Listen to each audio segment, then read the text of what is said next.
Well, hello, John Browning. Welcome to another wonderful, fascinating, stupendous episode of your podcast. How are you today, sir? Wow, I didn't even know it was that good. Awesome. It really is. It's top of the charts for me, dude. It really is. Very good. Hey, John. Right. Yeah, I'm doing really well. Great. I'm glad to hear that. Hey, I know we do a lot of Zooms with clients and you do Zooms and podcasts, and there's background noise. A lot of us are working from home now, and we forget about the background noise of air conditioning units or fans or things. So there's this really cool plug-in from a company called Krisp, KRISP.ai, plugs in, it reduces the background noise. It's like putting on sound deadening headphones, right? Right, yeah. And it really works. My son put it on his computer and it was like, wow, that's crazy. So anyway, tidbit of information for you if you didn't know about Krisp.ai. That helps you, as I say, hear through the noise, right? Right. But we don't want to talk about that today. We want to talk about the noise factor that's out in the marketplace and out in the media and everything. There's really just a bunch of noise going on and in a lot of different areas. And it gets confusing. It gets really hard to understand and to hear from somebody like you. So can you talk to us about some of the noise that's going on out there, and how do we hear through the noise? Yeah, it's a timely topic. You always have noise out there in the market, and especially with the advent of YouTube, and you always have CNBC and all that. All those are good people, by the way. Yep. Here's the thing. Do you ever listen to CNBC? Ever watch it? Rarely, but a little bit, but not much. So there's a gentleman on there. There's a couple people that I know. I've actually been on their show or know them from somewhere in the industry and all that.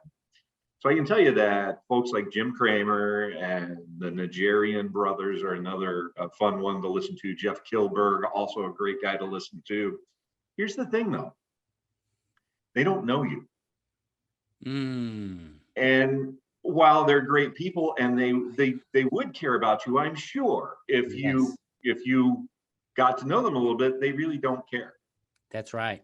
They do care about their ratings. Yep. And all of that, but is their information that they're giving really good investment advice for you? They will tell you.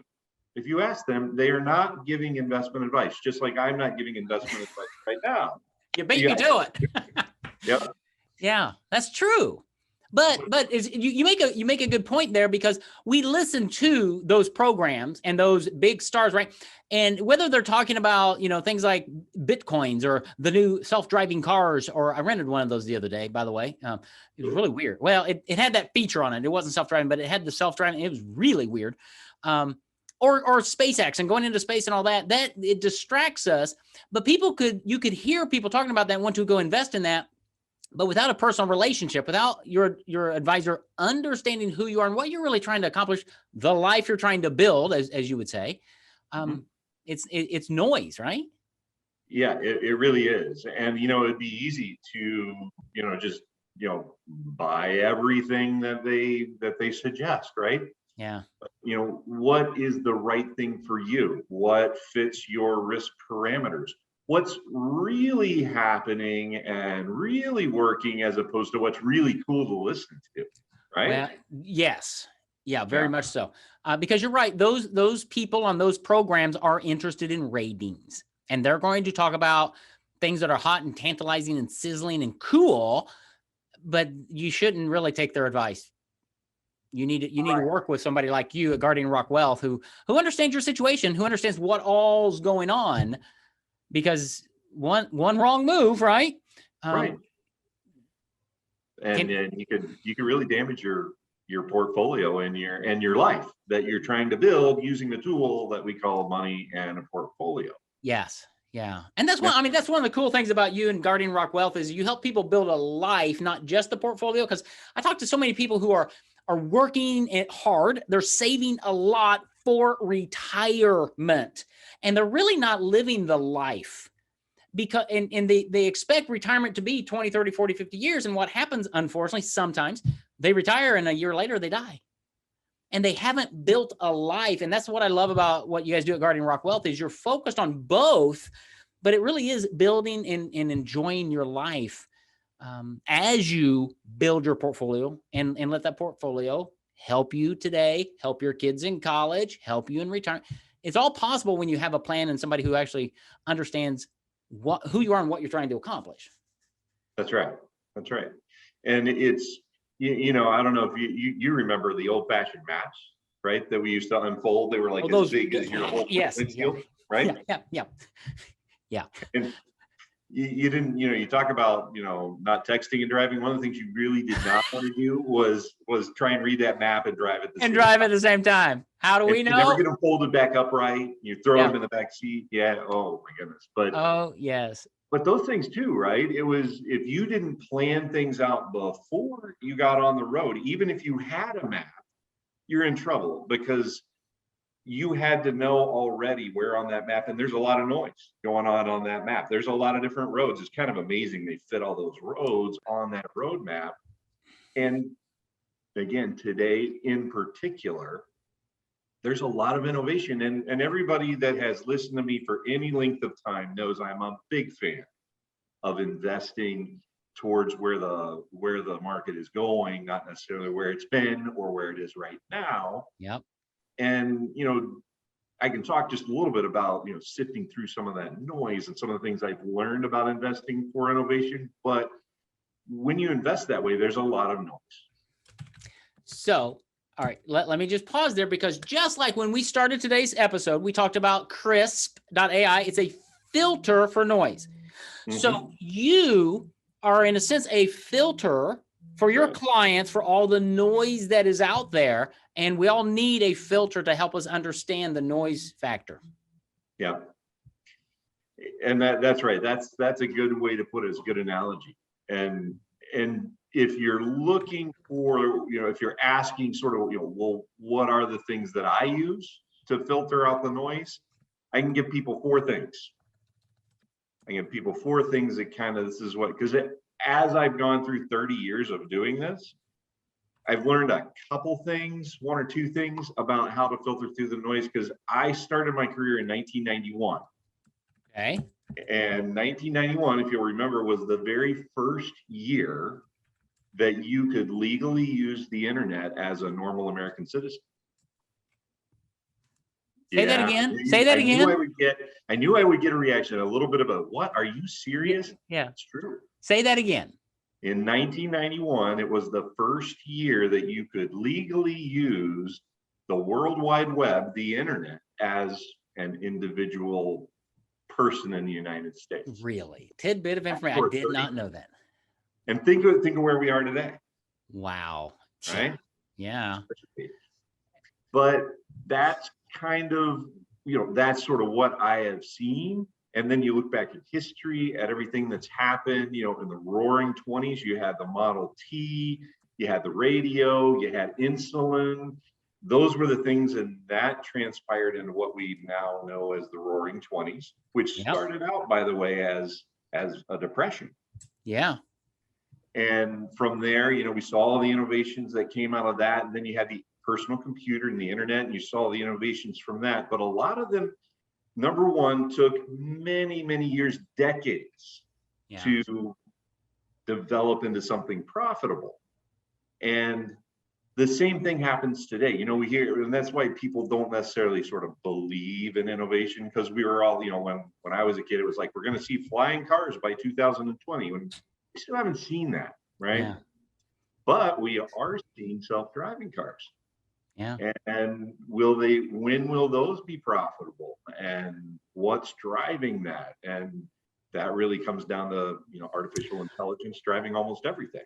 But we were watching, was it Dick Tracy back with his phone on his wrist? And we are seeing that.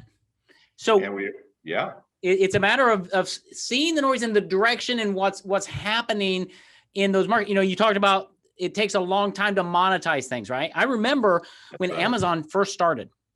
Mm-hmm. And I remember for the first 5 or 6 years, they lost millions of dollars a month.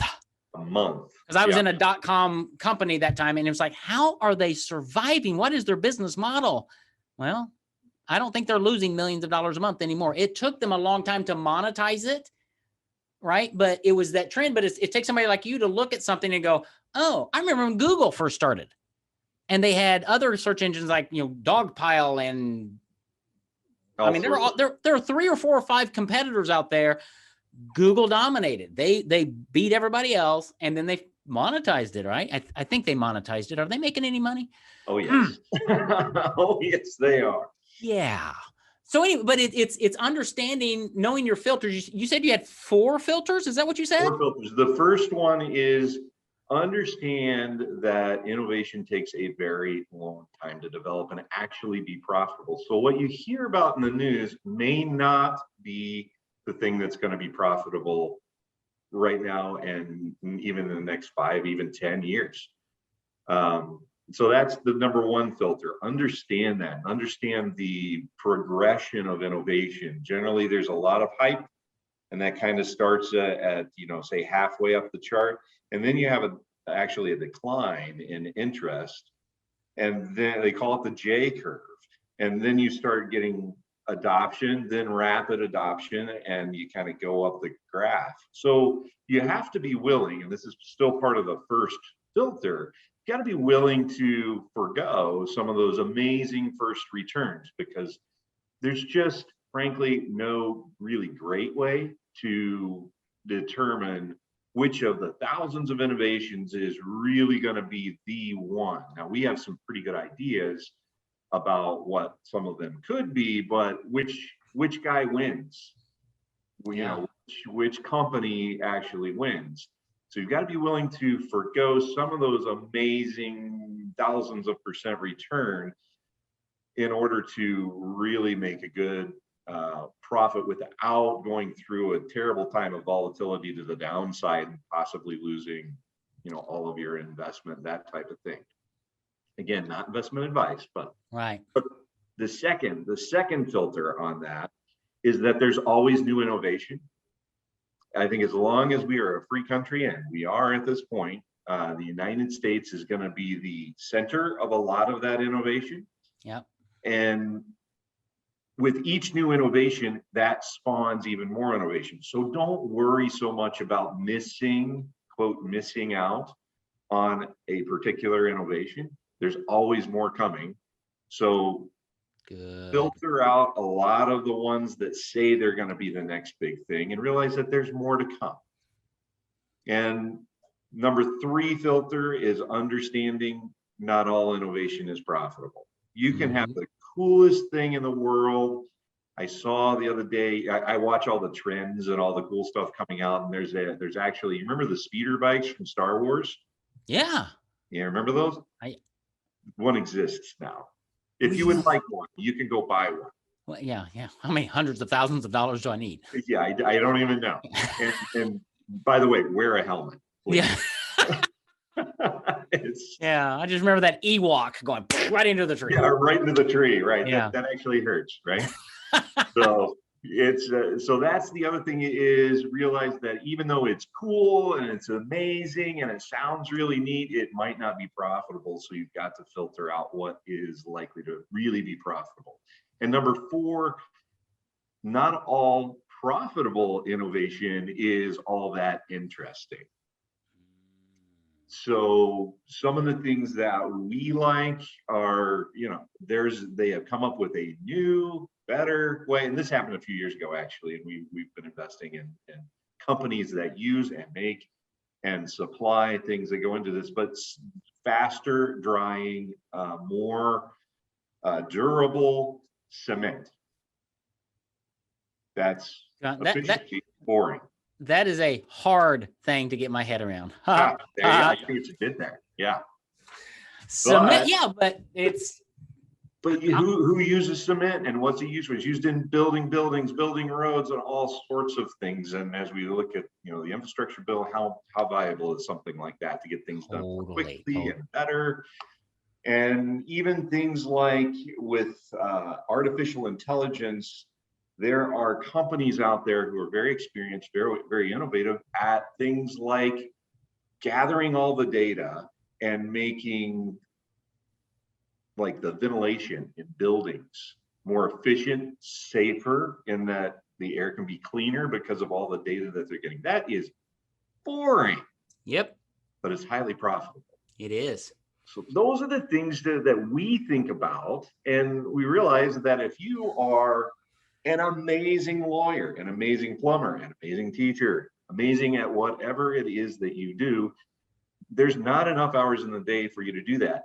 Nerdy folks like myself and our team love to look at that kind of stuff and figure that out. Well, it's important because I don't think you'll ever hear on CNBC, hey, at the top of the hour, we're going to talk about quick drying cement and how it's the wave of the future. I don't think you're going to hear, I mean, really? So you need somebody like you, John, a nerd who can figure all this stuff out and go, oh, by the way, we're going to go here, or we recommend you go here because of this, this, this, and that, because you know your client. And that really is the secret. If there's one big takeaway between of hearing through the noise, it's having an advisor who knows you, knows your family, knows what you're trying to do, and knows the life you're trying to build. And that's what you do at Guardian Rock Wealth. That's right. That's what we do. And sometimes our portfolios look really, really boring. But yeah, the returns on those portfolios probably look a lot nicer, right? Because that's what we hope for. It's playing to the strengths of your client.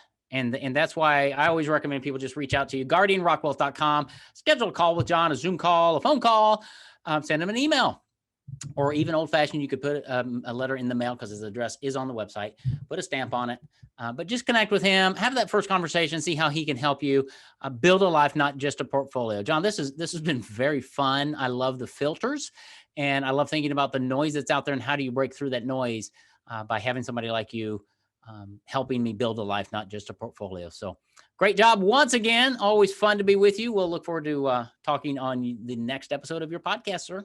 All right. We'll see you next week.